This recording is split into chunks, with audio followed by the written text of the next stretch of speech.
Hello. Hello, good morning sir. हाँ, good morning. आ रही ना आवाज आज? हाँ। हाँ, ठीक है। देखो, कल मैंने तुम्हारे को एक एडजस्टमेंट बताया था, एक्रूड इनकम। पहले बताया था मैंने आउटस्टैंडिंग एक्सपेंसेज, अदत्तियां बकाए हुए, और दूसरा मैंने बताया था प्रीपेड एक्सपेंसेज, पूर्वदत्तियां अग्रिम वे, और तीसरा मैंने बताया था इनकम का एक्रूड इनकम। एक बार फिर से उसको देख लो, उसको बता रहा हूं मैं। तीसरे नंबर का एडजस्टमेंट, एक्रूड इनकम, इसको हम बोलते हैं उपार्जित आय।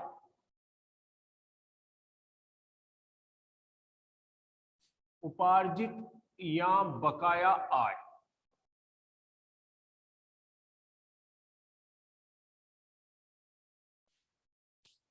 एक्रूड इनकम, जिसको हिंदी में हम बोलते हैं उपार्जित आय या बकाया आय। जैसे खर्चा हमारा बकाया होता है। बकाया कब माना जाता है? कि जिस वर्ष के हम खाते तैयार करते हैं, अगर उस वर्ष से संबंधित है और खर्चा है और हमने अभी तक भी भुगतान नहीं किया है, यानी कि जिस दिन खाते तैयार करते हैं उस दिन तक, तो वो बकाया खर्चा, आउटस्टैंडिंग एक्सपेंसेस कहलाता है। ऐसे ही इनकम यदि बकाया है तो वो एक्रूड इनकम कहलाती है। कि जैसे हम 31 मार्च 2021 को हम खाते तैयार कर रहे हैं और 31 मार्च 2021 से संबंधित कोई हमारी इनकम है, कुछ भी हो सकता है, ब्याज, किराया, कमीशन, कुछ भी हो सकता है, वो इनकम उस वर्ष से संबंधित है, लेकिन वो इनकम या आय हमारे को 31 मार्च तक प्राप्त नहीं हुई है। कमा तो ली हमने, लेकिन प्राप्त नहीं हुई है, इसलिए बोलते हैं उपार्जित। यानी कि ऐसी आय जो हमने अर्जित कर ली है, कमा ली है, लेकिन प्राप्त नहीं हुई है। प्राप्त नहीं तो इसका मतलब बकाया, तो बकाया आय हो गई। तो इनकम यदि बकाया है तो हम एक्रूड शब्द का इस्तेमाल करते हैं, लेकिन खर्चा बकाया है तो हम आउटस्टैंडिंग शब्द का इस्तेमाल करते हैं। अच्छा, ये जो एक्रूड इनकम है, इसको हम कहां दिखाते हैं? इनकम जितनी भी होती है फाइनल अकाउंट में, उसको हम प्रॉफिट एंड लॉस अकाउंट में कहां दिखाते हैं? सीआर साइड में।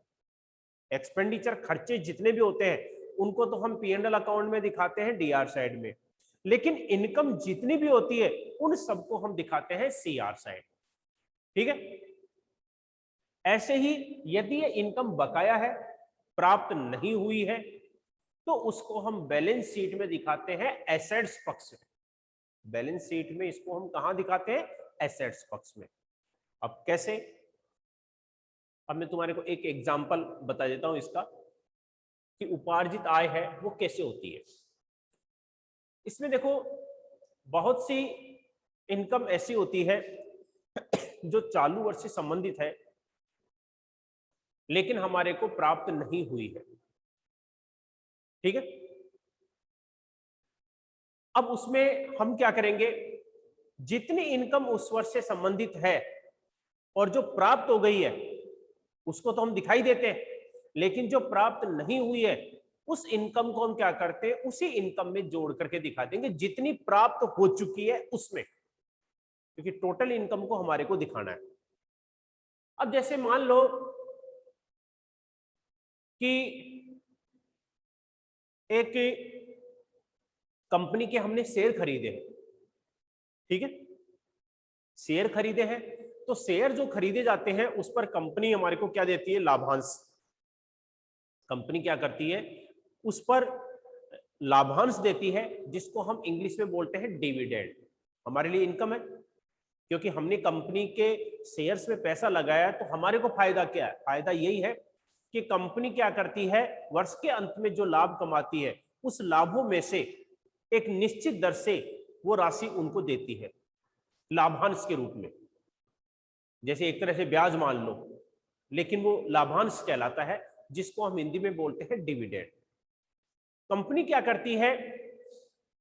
हर 6 महीने के अंत में लाभांश का भुगतान करती है, 6 महीने के अंतराल में। हर महीने नहीं करती है। अब 6 महीने के अंतराल में लाभांश का भुगतान करती है, तो अब खाते जो है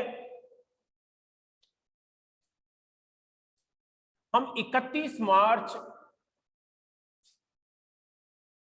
2021 को तैयार कर रहे हैं। तो हमारा वर्ष का जो प्रारंभ है वो हुआ है 1 अप्रैल 2020 से। ये हमारा जो वर्ष है उसको हम वित्तीय वर्ष, फाइनेंशियल ईयर बोलते हैं। और इसी वर्ष के खाते तैयार कर रहे हैं, तो चालू वर्ष भी यही है। तो फाइनेंशियल ईयर, वित्तीय वर्ष या करंट ईयर, मतलब एक ही होता है कि जिस वर्ष के खाते तैयार करते हैं वो हमारा फाइनेंशियल ईयर है, क्योंकि उस वर्ष से संबंधित मदों को हम दिखा रहे हैं, और इसी वर्ष के हम खाते तैयार कर रहे हैं, तो वो हमारा चालू वर्ष भी वही है। तो ये हमारा चालू वर्ष है। इसमें हमने क्या है, कंपनी से हमने शेयर खरीद लिए थे,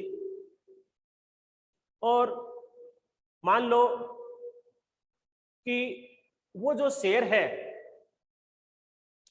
वो हमने 1 अप्रैल 2020 में ही खरीद लिए। ठीक है, या 1 अप्रैल से आगे कर लो इसमें, क्योंकि ऐसा बहुत कम होता है कि हमने 1 अप्रैल को खाते तैयार किए उसी दिन खरीद लिए हो।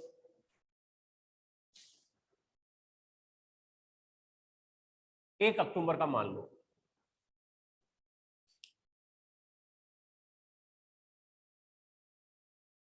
अब 1 अक्टूबर 2020 को हमने किसी कंपनी के शेयर खरीद लिए। ठीक है, अच्छा, ये जो शेयर है वो मान लो कि 1 लाख रुपए के थे।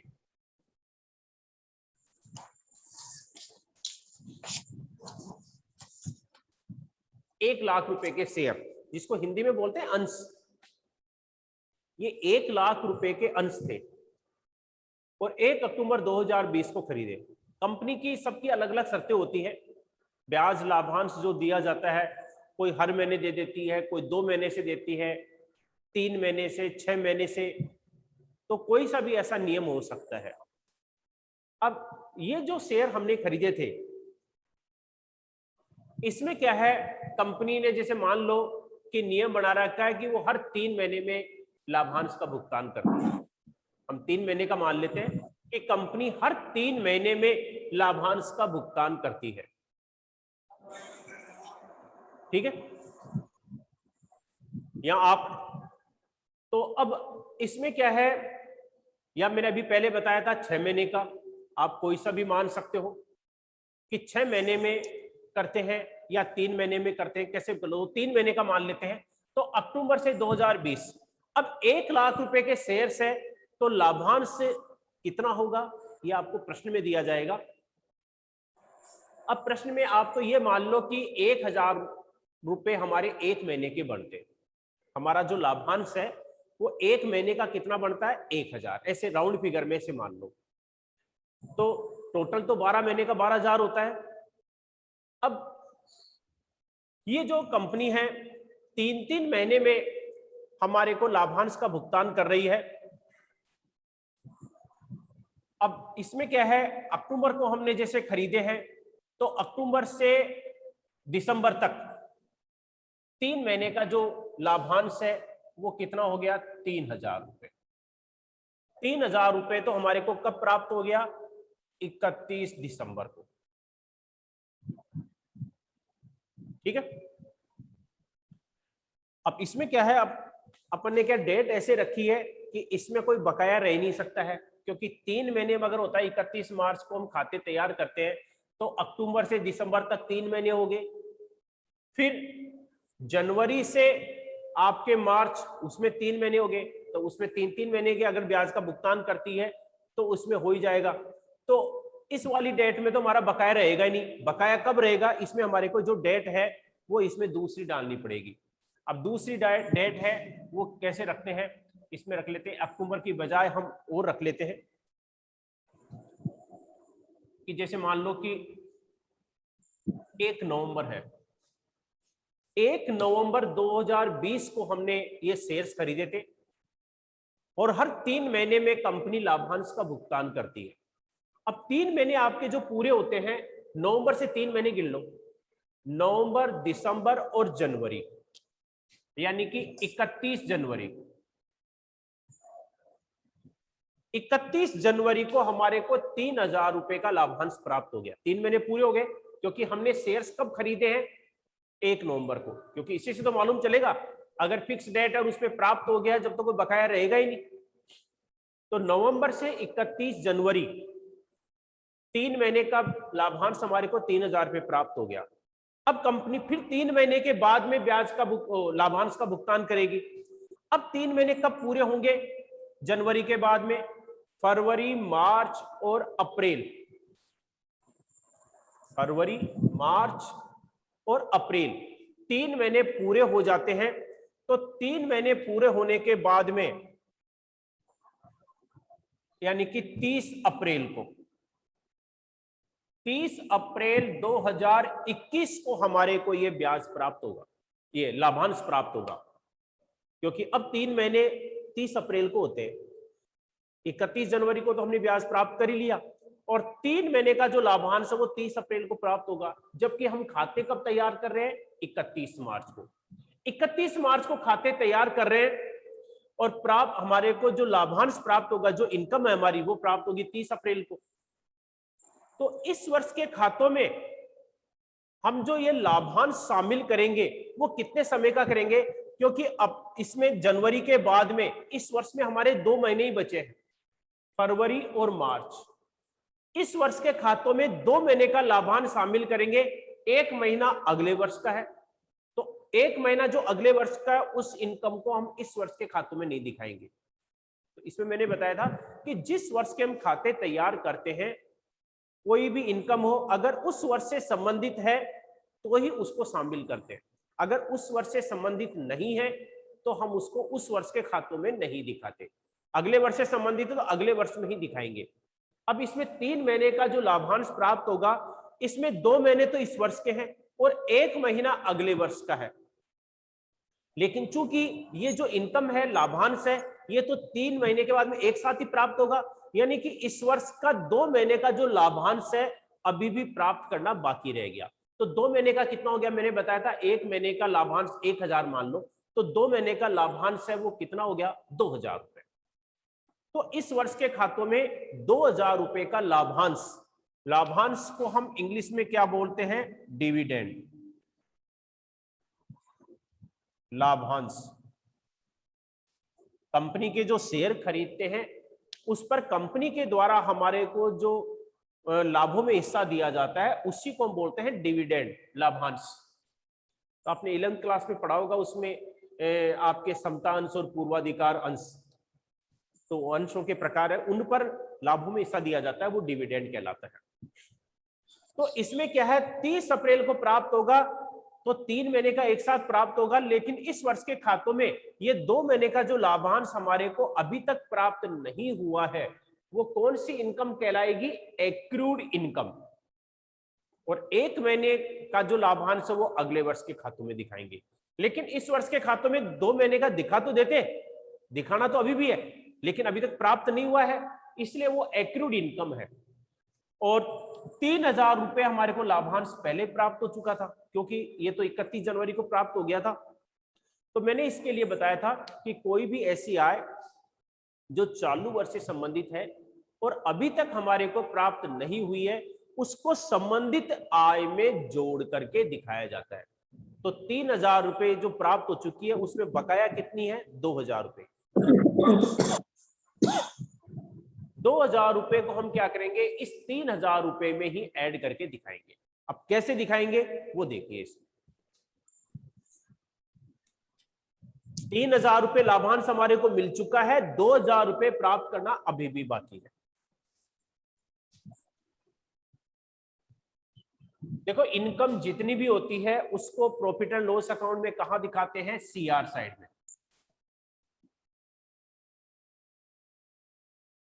प्रॉफिट एंड लॉस अकाउंट, तो सीआर साइड में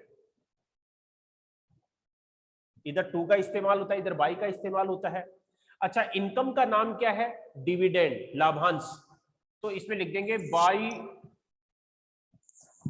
डिविडेंड रिसीव्ड, लाभांश प्राप्त किया। अच्छा, कितना लाभांश हम प्राप्त कर चुके थे? 3,000 रुपए तो हमारे को पहले मिल चुका था, और 2,000 रुपए जो चालू वर्ष से संबंधित है, बाकी तो 3,000 ही है, क्योंकि 3-3 महीने से कंपनी लाभांश का भुगतान करती है, तो बाकी तो 3,000 ही है। लेकिन इस वर्ष के खातों में तो केवल 2 महीने का ही शामिल करेंगे, क्योंकि फरवरी और मार्च का, तो 2 महीने का जो 2,000 रुपए अभी भी प्राप्त करना बाकी है, उसको हम क्या करेंगे, इसी में जोड़ करके दिखा देंगे। तो इसमें ऐड कर देंगे एक्रूड इनकम के नाम से। तो इनकम का नाम क्या है? लाभांश। तो इसमें लिख देंगे एक्रूड डिविडेंड। इनकम कोई सी भी हो उसका नाम लिख देते हैं। इंटरेस्ट है तो इंटरेस्ट लिख देंगे, कमीशन है तो कमीशन लिख देंगे, या और कोई इनकम है तो वो लिख देंगे। तो एक्रूड डिविडेंड ये 2,000 रुपए। इस प्रकार से अमाउंट वाला जो कॉलम है उसमें कितना आ जाएगा? 5,000। क्योंकि इसमें मैंने बताया था कि ये जो शेयर है वो हमने कब खरीदे थे? 1 नवंबर को। 1 नवंबर को खरीदे थे। तो इस वर्ष के जो खाते हैं उसके अनुसार नवंबर से लेकर के 31 मार्च तक समय कितना होता है? 5 महीने। तो 5 महीने का हमारे को लाभांश दिखाना है। अब 5 महीने का लाभांश दिखाना है। 3 महीने का हम प्राप्त कर चुके हैं 3,000, वो तो हमने दिखाई दिया, और 2,000 रुपए जो हमारे को प्राप्त नहीं हुआ है, इसी वर्ष से संबंधित है, उसको हम इसमें दिखा देंगे। ठीक है, 1 मिनट।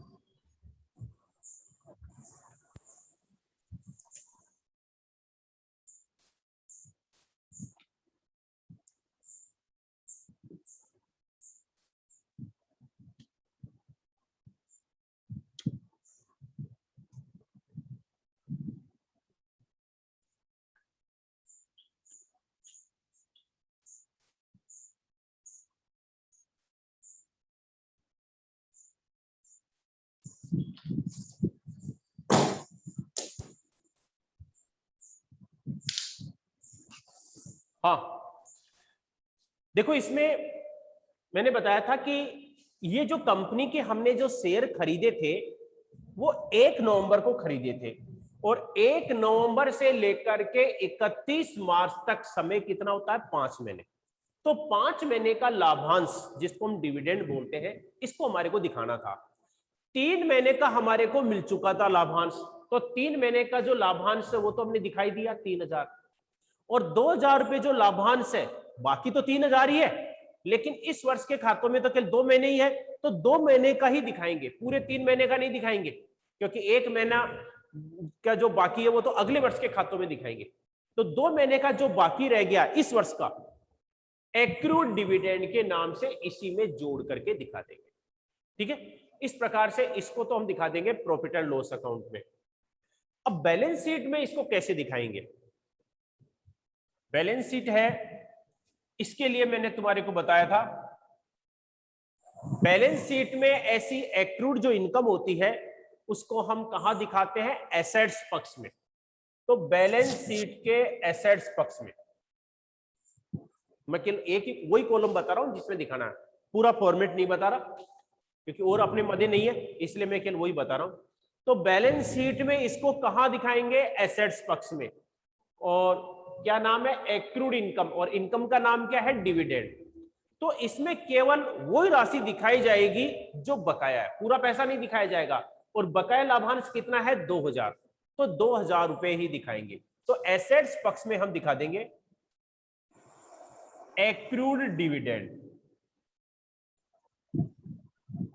कितना? 2,000 रुपए, जितना बाकी है, क्योंकि टोटल 5,000 था, 2,000 रुपए बाकी है। तो इनकम में तो उसमें तो जोड़ करके दिखा देंगे, बट टोटल इनकम तो इतनी बनती है, लेकिन जितनी बकाया रह गई है केवल इस वर्ष की, पूरी नहीं, पूरी तो 3,000 है, उसी को हम दिखा देंगे बैलेंस शीट के एसेट्स पक्ष में। तो इस प्रकार से एक्रूड इनकम को हम क्या करते हैं? 2 जगह दिखाते हैं। एक तो प्रॉफिट एंड लॉस अकाउंट के सीआर साइड में, उस आय में जोड़ देंगे, और बैलेंस शीट में इसको कहां दिखा देंगे? एसेट्स पक्ष में एक्रूड इनकम के नाम से। इनकम का जो भी नाम है वो हम इनकम लिख देंगे। ठीक है, आ रही है आवाज? हेलो, आ रही ना आवाज? Yes sir. हाँ ठीक है। तो ये एक्यूरेट इनकम का ये ध्यान रखना है कि कोई भी आय है जिस वर्ष के खाते तैयार कर रहे हैं उस वर्ष से संबंधित है और हमारे को अभी तक भी प्राप्त नहीं हुई है, उस वर्ष से संबंधित है लेकिन प्राप्त नहीं हुई है, उस इनकम को उससे संबंधित जो इनकम है उसी में जोड़कर दिखा देंगे। जैसे इनकम थी डिविडेंड की और बकाया भी इसी की है तो उसी में जोड़ेंगे, दूसरी इनकम में नहीं जोड़ेंगे।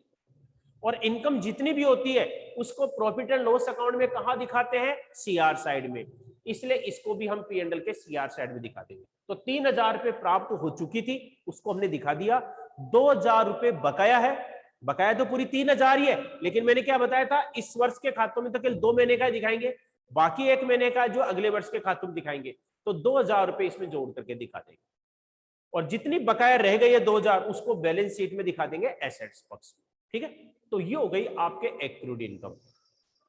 तो देखो आपके 3 एडजस्टमेंट हो गए जो मैंने बताए।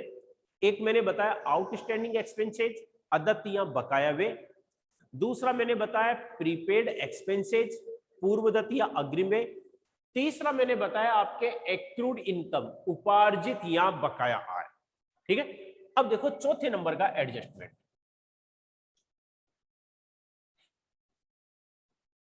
तुम्हारी क्लास चालू होने से पहले ये एडजस्टमेंट में तुम्हारे को बता दूंगा एक बार, फिर क्लास में फिर कोई कंफ्यूजन वगैरह है तो अपनी जैसे हो जाएगी। तो संभावना तो ये कि इस महीने के एंड तक अपनी क्लास ऑफलाइन चालू हो जाएगी। ठीक है, तो जो प्रॉब्लम रहती है फिर अपन इसमें कर लेंगे, लेकिन इसको क्या तुम ध्यान से देखते रहो एक बार।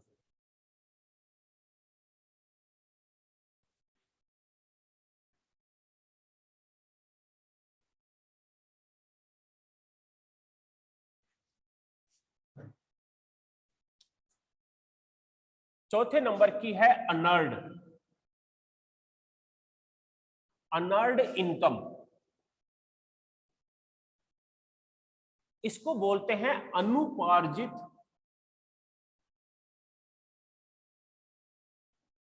या अग्रिम आय।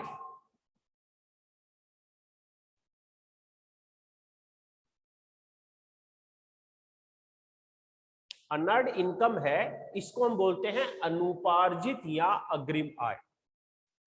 अब कौन सी अनुपार्जित होती है? यानी ऐसी आय जो चालू वर्ष से संबंधित नहीं है।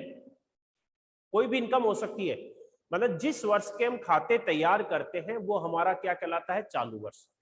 तो ऐसी आय जो चालू वर्ष से संबंधित नहीं है, वो उसका संबंध तो आगामी वर्ष से, अगले वर्ष से संबंधित है, लेकिन प्राप्त हमारे को चालू वर्ष में ही हो गई है, उसको बोलते हैं अग्रिम आय, यानी कि एडवांस में। मतलब ऐसी आय जो एडवांस में प्राप्त हो गई है तो अगले वर्ष की, लेकिन प्राप्त हमारे को चालू वर्ष में ही हो गई है, इसको हम बोलते हैं अनुपार्जित या अग्रिम आय। मतलब बिना अनुपार्जित यानी कि बिना कमाई हुई, जो हमने कमाई नहीं है लेकिन प्राप्त हमारे को अभी हो गई है। जब कोई भी इनकम है जिस वर्ष के हम खाते तैयार कर रहे हैं, अगर उस वर्ष से संबंधित नहीं है तो उसको इस वर्ष के खातों में हम कैसे दिखा सकते हैं? क्योंकि अगर ऐसी इनकम को इस वर्ष के खातों में हम दिखा देंगे तो इस वर्ष की हमारी जो इनकम है वो बढ़ जाएगी, मतलब फर्म का जो प्रॉफिट है वो बढ़ जाएगा, जबकि इस वर्ष की इनकम है ही नहीं, है अगले वर्ष की है, और अगले वर्ष में हम उसको फिर दिखा नहीं सकते। अगले वर्ष की जो इनकम है, अगले वर्ष का प्रॉफिट है वो कम हो जाएगा। तो इसका मतलब है हम जो लॉस प्रॉफिट ज्ञात कर रहे हैं फर्म का वो तो गलत हो गया, इस वर्ष का तो ज्यादा हो गया और अगले वर्ष का कम हो जाएगा। तो इसलिए हम क्या करते हैं, जिस वर्ष से संबंधित है उसको हम क्या करते हैं, उस वर्ष के खातों में ही शामिल करते हैं, चाहे प्राप्त हुई हो चाहे नहीं हुई हो।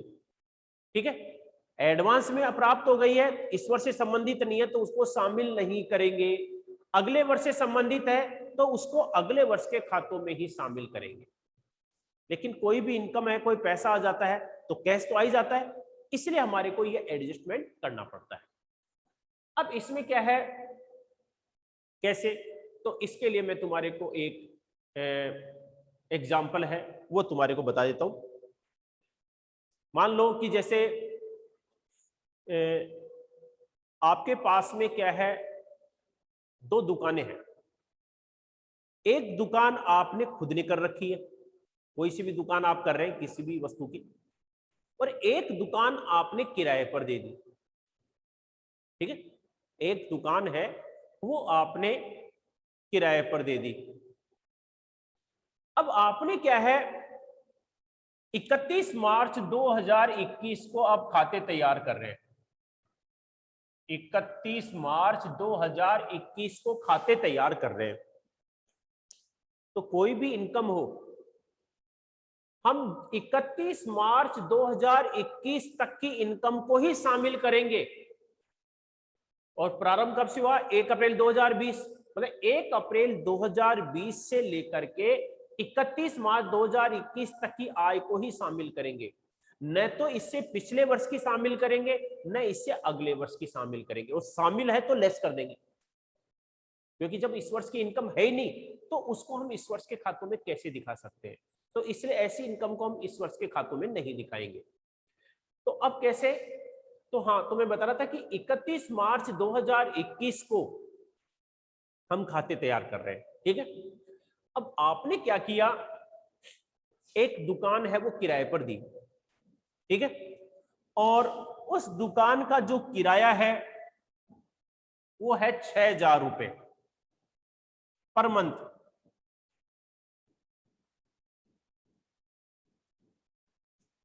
एक महीने का जो किराया है वो कितना है? 6,000। अब आपने जब दुकान किराए पर दी तो इस शर्त पर दी कि 6 महीने का किराया पहले एडवांस देना पड़ेगा। होता है कई बार अच्छे बड़े बड़े शहरों में, सिटी के अंदर, जहां पर आसानी से जगह नहीं मिलती है, दुकान किराए पर नहीं मिलती है, वहां पर यह चीज होती है। तो ऐसे एरिया जहां पर आसानी से आपको मकान है, दुकान है, फैक्ट्री आसानी से मिल रही है, वहां पर तो इतना नहीं होता है। वहां पर तो 1 महीने का ही एडवांस होता है। लेकिन अच्छी जगह, अच्छी अच्छी लोकेशन होती है, मेन सिटी के अंदर मार्केट होता है, और सभी बड़े शहरों में, आपके जयपुर के अंदर भी होता है। अच्छी जगह पर सिटी के अंदर जाओ, वहां आसानी से दुकान आपको नहीं मिलेगी, या मेन मार्केट है वहां पर। तो इसमें क्या है, आपने क्या है 6 महीने की बात की कि 6 महीने का जो किराया है वो एडवांस देना पड़ेगा। जो दुकान लेने वाला था उसने इस शर्त को मान लिया। लेकिन अब आपको यह ध्यान रखना है कि दुकान हमने किराए पर कब दी, क्योंकि उसी से तो मालूम चलेगा कि बकाया है या अग्रिम है। तो कोई भी क्वेश्चन होता है उसके अंदर पहले तारीख देख लो कि किस तारीख को जो है वो इनकम है, किराया है, कब से चालू हुआ है। तो ये इसमें डेट का विशेष महत्व होता है। अब मान लो कि आप, तो सीधे से ये मान लो कि आपने जो है 1 जनवरी 2021 को वो दुकान किराए पर दी। दुकान किराए पर कब दी? 1 जनवरी 2021 को। और खाते हम तैयार कर रहे हैं 31 मार्च 2021 को। ठीक है, तो 31 मार्च 2021 को हम खाते तैयार कर रहे हैं, और दुकान आपने किराए पर दी 1 जनवरी 2021 को। तो इस वर्ष में हमारा जो समय है वो कितना बचा, पहले तो ये देख लो। 1 जनवरी से 31 मार्च तक समय कितना होता है? 3 महीने। केवल 3 महीने बाकी बचे। इस वर्ष में केवल 3 महीने बचे हैं। तो सबसे पहले तो दिमाग में यह ध्यान रखो कि इस वर्ष में 3 महीने बचे हैं, तो ये जो इनकम है इस वर्ष के खातों में केवल 3 महीने की दिखाएंगे। 3 महीने से ज्यादा हम दिखा ही नहीं सकते, क्योंकि जनवरी में दिए, 31 मार्च को खाते तैयार कर रहे हैं, तो 1 जनवरी से 31 मार्च तक समय 3 महीने होता है। तो 3 महीने का किराया ही हम शामिल करेंगे। लेकिन जैसे कि हमारी शर्त थी, मतलब दुकान जब हमने किराए पर दी तो हमने जो शर्त है वो क्या रखी थी कि 6 महीने का जो किराया है वो एडवांस देना पड़ेगा। तो 6 महीने का जो किराया एडवांस देना पड़ेगा, उसके अनुसार हमने वो दुकान किराए पर दी थी। तो अब क्या है, हमने जो दुकान किराए पर दी थी वो 6,000 रुपए महीने के हिसाब से दी थी। तो 6,000 रुपए के हिसाब से 6 महीने का जो किराया है टोटल, वो हमने कितना प्राप्त कर लिया? 36,000, क्योंकि एक महीने का जो किराया है 6,000 है। ये सब प्रश्न में दिया जाएगा कि कितना है। 6,000 रुपए के हिसाब से 6 महीने का, क्योंकि हमारी जो शर्त थी उसके अनुसार 6 महीने का किराया हमारे को एडवांस में लेना था।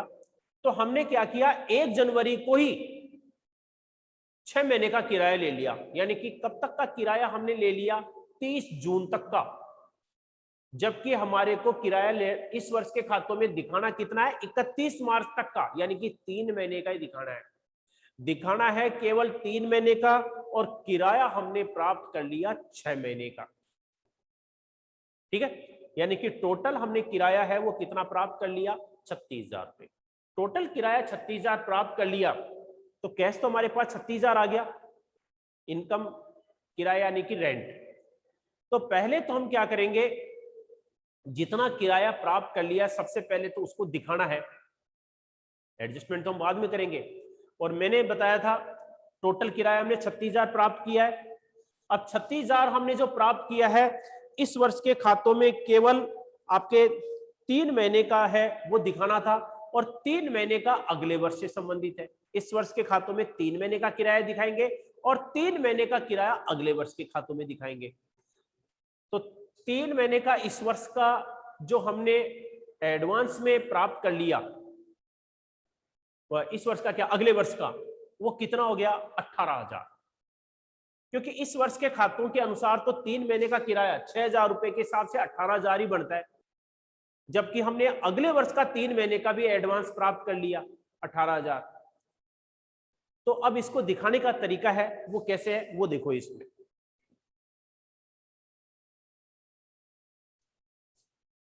कोई प्रॉफिट एंड लॉस अकाउंट में इनकम जितनी भी होती है उसको हम प्रॉफिट एंड लॉस अकाउंट में दिखाते हैं, और इनकम जितनी भी होती है उसको प्रॉफिट एंड लॉस अकाउंट में कहां दिखाते हैं? सीआर साइड में। तो इसमें लिख देंगे बाय रेंट रिसीव्ड,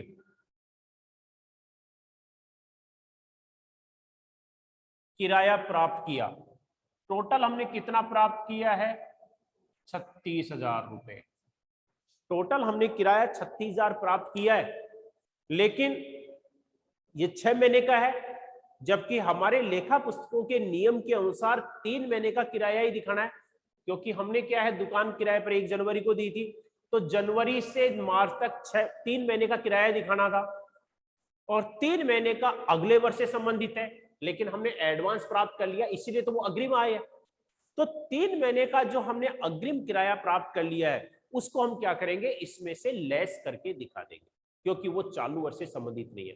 तो 3 महीने का जो एडवांस हमने प्राप्त कर लिया अगले वर्ष का, एडवांस तो 6 महीने का प्राप्त किया है, लेकिन 3 महीने अगले वर्ष से संबंधित है, उसको हम क्या करेंगे, लेस करके दिखा देंगे। इसमें से लेस अनअर्न्ड इनकम, और इनकम का नाम क्या है? रेंट, तो अनअर्न्ड रेंट, इनकम का नाम लिख देंगे। कितनी है? 18,000। ये 18,000 लेस कर देंगे। अमाउंट वाला जो कॉलम है उसमें हम कितना दिखा देंगे? 18,000। इस प्रकार से हम दिखा देंगे। बस ये ध्यान रखना है कि टोटल इनकम तो हमारी 36,000 थी, लेकिन हमारे लेखा पुस्तकों के नियम के अनुसार इस वर्ष के खातों में 3 महीने का दिखाना था, क्योंकि हमने जनवरी को दुकान किराए पर दी थी, तो जनवरी से मार्च तक 3 महीने बनते हैं, और अप्रैल से जून वो अगले वर्ष के खातों में दिखाएंगे। तो इस वर्ष के खातों में 3 महीने का दिखाएंगे, और 3 महीने का जो अगले वर्ष से संबंधित है उसको हम लेस करके दिखा देंगे। तो 18,000 रुपए हमने इसमें से लेस कर दिए। इसका मतलब है इस वर्ष का हमारा किराया कितना बनता है? 18,000, वही आ गया। तो इसमें ये कहलाता है एडजस्टमेंट, क्योंकि कोई एडवांस में प्राप्त हो गया, ये इस वर्ष से संबंधित नहीं है, लेस कर देंगे। लेकिन इस वर्ष का है अभी भी प्राप्त नहीं हुआ है, तो उसको ऐड करके यानी कि जोड़ करके दिखा देते हैं। तो ये तो हो गया आपके पी एंड एल अकाउंट में। अब इसको बैलेंस शीट में कैसे दिखाएंगे? तो बैलेंस शीट का देखो,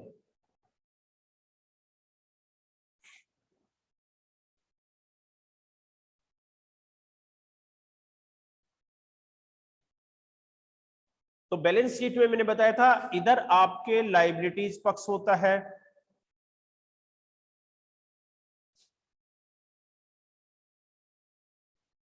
और इधर आपके एसेट्स पक्ष होता है, यानी कि राइट साइड में एसेट्स पक्ष। अर्नर्ड इनकम जो होती है आपके अग्रिम आय, इसको हम बैलेंस शीट में दिखाते हैं लायबिलिटी साइड में। बैलेंस शीट में इसको कहां दिखाते हैं? लायबिलिटी साइड में। प्रॉफिट एंड लॉस अकाउंट मैंने बता ही दिया, क्योंकि इनकम है और इनकम जितनी भी होती है उसको P&L अकाउंट में CR साइड में दिखाते हैं, ठीक है। खर्चे होते हैं वो सब DR साइड में दिखाते हैं। और ये जो एडवांस में जो इनकम प्राप्त हो गई है, एडवांस में इनकम हमारे को कितनी प्राप्त हुई है? 18,000 रुपए। 18,000 रुपए जो एडवांस में इनकम प्राप्त हो गई है, जो अगले वर्ष की है, उसी को अनर्ड इनकम के नाम से बैलेंस शीट के लायबिलिटी साइड में दिखा देंगे। तो इसको लायबिलिटी साइड में लिख देंगे अनर्ड इनकम। इनकम का नाम क्या है? रेंट। तो इसमें लिख देंगे अनर्ड रेंट। जो भी इनकम है उसका नाम लिख देते हैं। तो अनर्ड रेंट अमाउंट वाले कॉलम में कितना? 18,000। अनर्ड यानी कि अग्रिम आय, जितनी एडवांस में प्राप्त हो गई है। अब दोनों में दिखाने से हमारे को यह मालूम चल गया कि टोटल किराया हमने 36,000 प्राप्त किया था, 18,000 रुपए इस वर्ष का नहीं है। 18,000 रुपए जो इस वर्ष का नहीं है उसको हमने इसमें से लेस करके दिखा दिया, ठीक है। और बैलेंस शीट में जो एडवांस में जितना प्राप्त हो गया है, यानी कि जो अगले वर्ष से संबंधित है, उसको बैलेंस शीट में हमने कहां दिखा दिया? लायबिलिटी साइड में, ठीक है। तो इस प्रकार से ये अनर्ड इनकम है, उसको हम दो जगह दिखाते हैं फाइनल अकाउंट में। प्रॉफिट एंड लॉस अकाउंट में तो हम CR साइड में संबंधित आय में जोड़ करके दिखा देंगे, जिस आय से संबंधित है उसी में जोड़ करके दिखा देंगे। और बैलेंस शीट में उसको हम कहां दिखा देंगे? लायबिलिटीज पक्ष में, ठीक है। तो देखो अब इसके अनुसार हमारे 4 एडजस्टमेंट हो गए कंप्लीट। ये 4 तो आपके लिए बहुत इंपॉर्टेंट है, अभी तो और भी है, क्योंकि वो सारे एडजस्टमेंट है हमारे को समझने हैं और उनको करे बगैर हम क्या कर नहीं सकते। आपके 12th में जैसे पार्टनरशिप है, साझेदारी, साझेदारी के 4 चैप्टर है 12th के अंदर। वो चैप्टर करने के लिए ये सारे एडजस्टमेंट बार बार आएंगे। ये 4 एडजस्टमेंट तो है, और भी एडजस्टमेंट है जो मैं तुम्हारे को बताऊंगा, मतलब हर लगभग हर क्वेश्चन में ये मानो। तो इसलिए इनको समझना बहुत जरूरी है, क्योंकि इनके बगैर क्या वो टॉपिक आगे का करेंगे तुम्हारे समझ में नहीं आएगा। तो 4 एडजस्टमेंट जो मैंने बताए, आउटस्टैंडिंग एक्सपेंसेस, बकाया खर्च, आय में वो खर्चा जो होता है उसमें जोड़ करके दिखाते हैं और बैलेंस शीट में दिखाते हैं लायबिलिटी साइड में। प्रीपेड एक्सपेंसेस, उसको खर्चे में से घटा करके दिखाते हैं, बैलेंस शीट में दिखाते हैं एसेट्स पक्ष में। तीसरा मैंने बताया था एक्रूड इनकम, आय, P&L में आय में उसको जोड़ करके दिखाते हैं और बैलेंस शीट के एसेट्स पक्ष में। और चौथा एडजस्टमेंट अनर्ड इनकम, इसको संबंधित आय में से घटा करके दिखाते हैं और बैलेंस शीट में दिखाते हैं लायबिलिटी साइड में। तो आउटस्टैंडिंग और अनर्ड इनकम, आउटस्टैंडिंग एक्सपेंसेस और अनर्ड, ये आउटस्टैंडिंग क्या, ये आपके प्रीपेड एक्सपेंसेस और अनर्ड इनकम, ये दोनों तो लेस होते हैं। और आउटस्टैंडिंग एक्सपेंसेस और एक्रूड इनकम ये हमेशा जुड़ते हैं। और बैलेंस शीट में लायबिलिटी साइड में 2 आते हैं, एक तो आउटस्टैंडिंग एक्सपेंसेस और एक अनर्ड इनकम। और एसेट्स पक्ष में 2 मदें आती है आपके, प्रीपेड एक्सपेंसेस और एक्रूड इनकम, ठीक है। तो ये 4 एडजस्टमेंट है, ये आपके कंप्लीट हो गए हैं। तो ये चारों एडजस्टमेंट है, इसको तुम्हारे को ध्यान में रखना है। चारों एडजस्टमेंट है, एक बार जो मैंने बताया इनको एक वापस से एक बार आप रिपीट कर लेना। आउट 2 तो खर्चे की मदें हैं, आउटस्टैंडिंग एक्सपेंसेस और प्रीपेड एक्सपेंसेस, और 2 इनकम है, एक्रूड इनकम और अनर्ड इनकम, ठीक है। इंग्लिश में क्या बोलते हैं और हिंदी में क्या बोलते हैं ये मैंने तुम्हारे को बता दिया है, ठीक है। इसलिए ये सोचने की जरूरत नहीं कि इसको क्या बोलते हैं, और उसके दूसरे नाम क्या है वो भी मैंने बता दिए। जैसे अनर्ड इनकम है, इसको अनुपार्जित भी बोलते हैं, अग्रिम आय भी बोलते हैं, यानी कि बिना कमाई हुई आय। अग्रिम जब भी तो है कि इस वर्ष की है ही नहीं, अगले वर्ष की है, लेकिन प्राप्त तुम्हारे को चालू वर्ष में हो गई है, तो बिना कमाई हुई है। कि जैसे आज के दिन तुम्हारे को कल का कोई पैसा दे जाए, भाई कल के दिन का आपको